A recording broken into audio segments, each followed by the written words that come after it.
Shalom, Om secara press conference oleh Direktorat Jenderal Informasi dan Informatika bersama PSSI. Sehingga kita bisa berprestasi, ya, syukur-syukur terus Piala Dunia lah, angan-angan dari Pak Erick Thohir. Ya, Sukawi ini memang sudah menurut ya.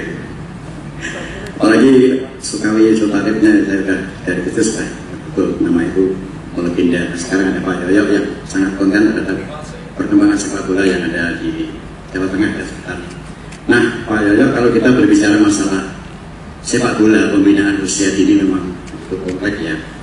Itu memang saling kait antara usia dini, kemudian U yang jumlah cukup banyak itu sampai U23 sampai senior gitu. Nah, cukup luar biasa kalau kita lihat sepak terjang dari Pak Yoyo selaku Ketua Asprop ya di Jawa Tengah ini yang sangat intent dengan pembinaan sepak bola terutama usia dini yang mampu melahirkan pemain-pemain hebat sekelas Aran Pratama ya. Ada di Blora, tetangga saya itu Pak Aran Pratama. Ya, termasuk kompetisi Suratin ini juga salah satu barometer yang memang harus terus dilanjutkan ya, karena ini salah satu tolak ukur untuk pembinaan usia dini. Nah, kalau kita berbicara masalah timnas U17 ini juga awalnya dari pemain-pemain usia dini ya, tidak bisa instan begitu ya, karena ada kelompok 14, 15, kemudian 17 akhirnya muncullah timnas gitu kan. Namun yang menjadi syaratan Pak Yoyo, kompetisi kita ini kan sebetulnya kompetisi hebat gitu ya.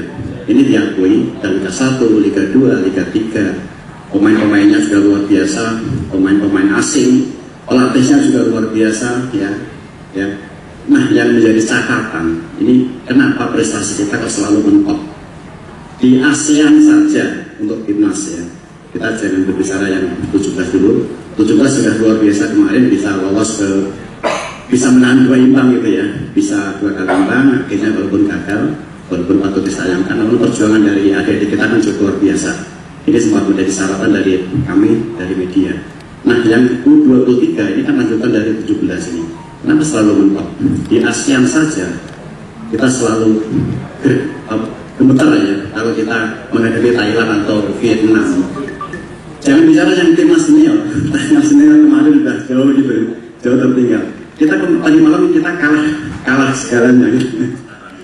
Ketika bermain di liga atau dimanapun. Oke. Jadi yang faktor yang pertama adalah banyak sekali pertanyaan baik dari masyarakat, dari kita sendiri. Indonesia ini penduduknya 270 juta. Masa nyari 11 orang aja nggak bisa dapat yang bagus? Kalau dibanding Jepang penduduknya nggak sampai 50 juta, tapi dia pemainnya bagus-bagus, begitu kan?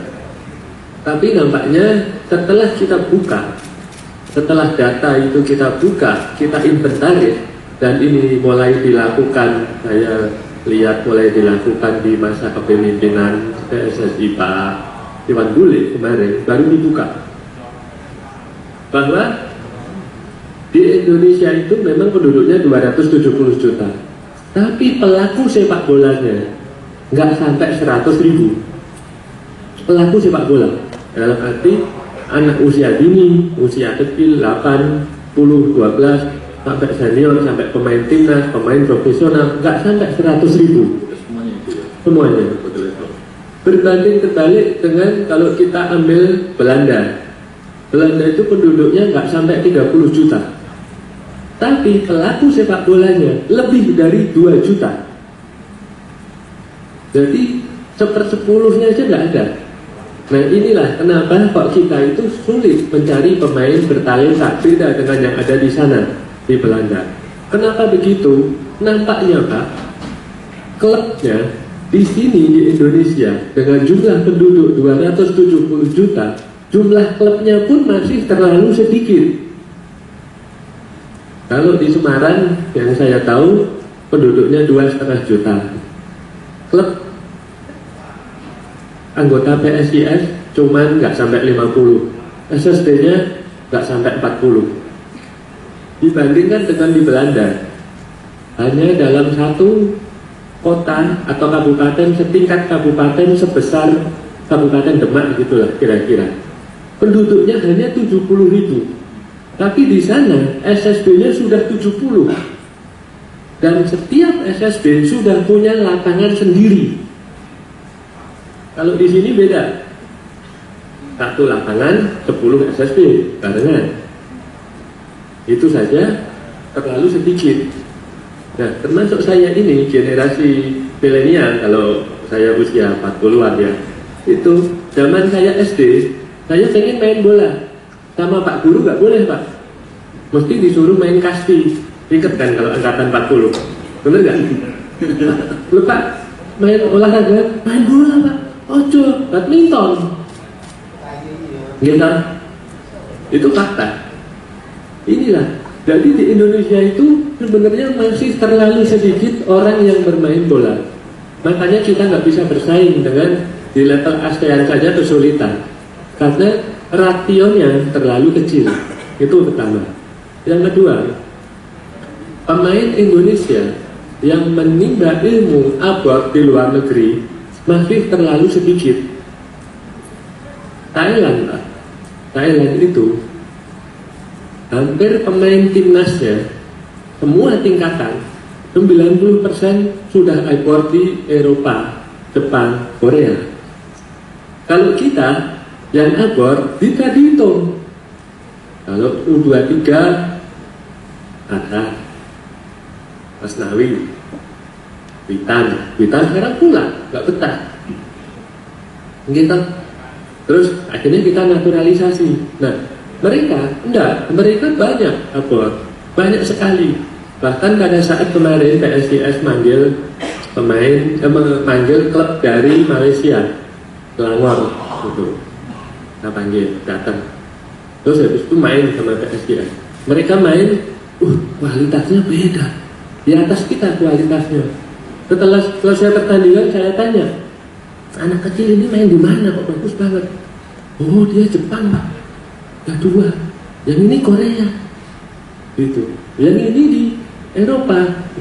Pesan, mainnya beda.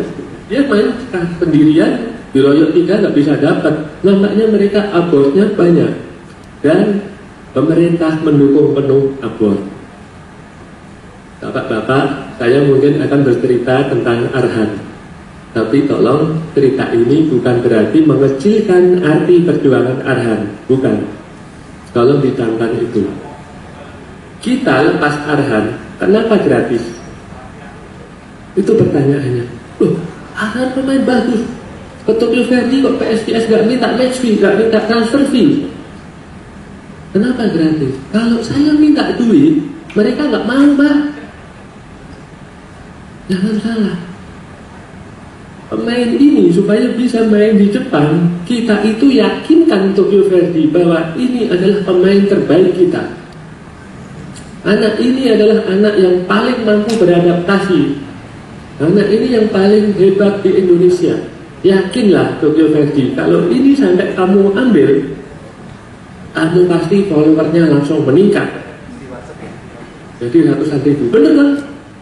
Kalau ini kamu ambil, pasti penontonmu orang Indonesia yang merantau di sana nonton semua. Bener kan? Coba kalau saya bilang minta transfer fee 100 juta, Tokyo Verde, lapo, boleh sih ngeliatnya lebih murah kan? Kita itu fakta. Pemain Indonesia yang abor ke Jepang setelah Stefano Lillipali top skor, sekali main asisnya 3, golin 3, klubnya di nomor 1. Lillipali itu di Liga Jepang tuh main nggak sampai 5 kali, Pak. 2 tahun nggak sampai 5 kali main. Lebihnya di bangku cadangan karena kualitasnya terlalu jauh. Saya jadi ingat pada saat PSIS juara tahun 99. Waktu itu zamannya Pak Simon Legiman, zamannya Adi Pariono, ya kan? Zamannya Pak Mirwan Bakri masih turun di Persija dan lain sebagainya itu. Saya masih ingat, Jepang itu belum sehebat ini. Tapi pada saat itu Kedutaan Besar Jepang mengirim 20 pemain Jepang muda, meminta pemain ini supaya dimainkan di liga-liga utama Indonesia, main sebagai pemain asing. Pemain ini nggak dibayar, Pak. Klub nggak keluarin duit, malah perusahaan Jepang ngasih sponsor. Tolong pemainku mainkan di sini, tak kasih sponsor. Perusahaan Indonesia mana mau, Pak? Ngirim.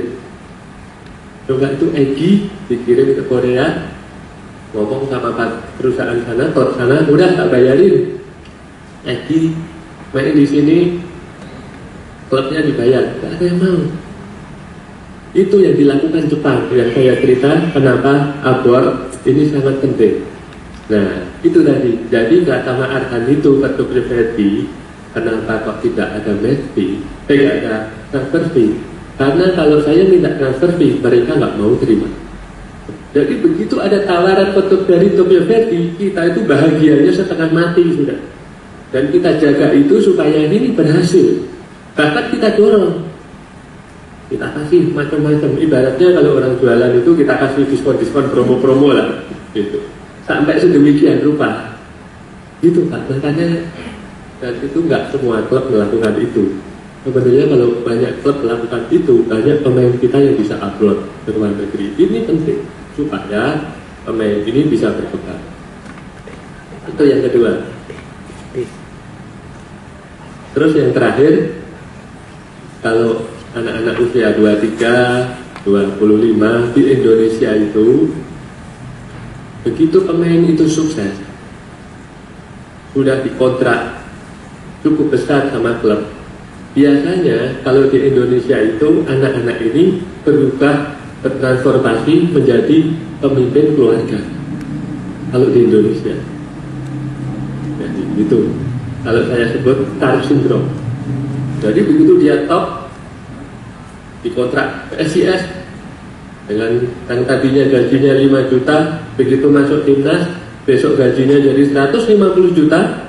Ini anak ini jadi kepala keluarga. Bahkan di desanya bisa seperti kepala desa. Bahkan dia itu diagung-agungkan sebagai pejuang. Nah, ini yang menurut saya konsentrasi pemain ini jadi terpecah. Kalau di luar negeri yang berhasil itu anak-anak usia 23, 25 itu rata-rata masih disuruh konsentrasi main bola, nggak boleh dia berpikir yang lain-lain, apalagi nikah. Kan ada kan yang barusan nikah sekarang performanya turun, kan kelihatan. Ya biasanya habis latihan tidur, sekarang habis latihan nganterin istrinya jalan-jalan. Nah, malam istrinya minta ditemani lagi sampai subuh, ya kan? Habis itu latihan lagi. Lelaki mana yang nggak lelah kalau begitu, Pak? Itu kalau di Indonesia, dan itu fakta, Pak. Jadi teman-teman juga perhatikan, kalau anak-anak muda kita masih dibebani seperti ini, banyak pemain kita yang sudah bagus-bagus abort, diminta oleh keluarganya, kamu pulang, ibu sakit, nggak ada yang ngurusi bapak, rumahnya bapak mau hancur, dibenerin, itu banyak. Akhirnya dia mengeluh ke klub, tak yoyo, saya balik deh, nggak jadi abort deh, saya main di PSIS saja. Oke, saya senang dapat pemain top, tapi Pak, tolong bangunin rumah keluarga saya. Banyak Pak kayak begitu, banyak di Indonesia banyak. Ini yang membuat kita jadi sulit bersaing. Kalau menurut saya begitu Pak, ada 3 faktor itu yang sangat mengganggu Indonesia. Makanya sekarang ada program Garuda Select, ada program macam-macam yang anak-anak ini coba difokuskan ke sepak bola terus. Ini cukup bagus. Pak Erick Thohir juga membuat itu beberapa kemarin timnas U17 langsung fokus semuanya. Nggak usah mikir masalah keluarga dulu, bagus supaya fokus. Tapi begitu nanti followernya sudah masuk 100.000, 200.000, nah ini biasanya star syndrome ini. Gitu Pak, kira-kira bisa menjawab ya, sedikit. Enggak tadi, saya tanya lagi. Oke, terima kasih. Monggo, Mas. Bos, saya juga secara Semarang, saya juga ikut SSB di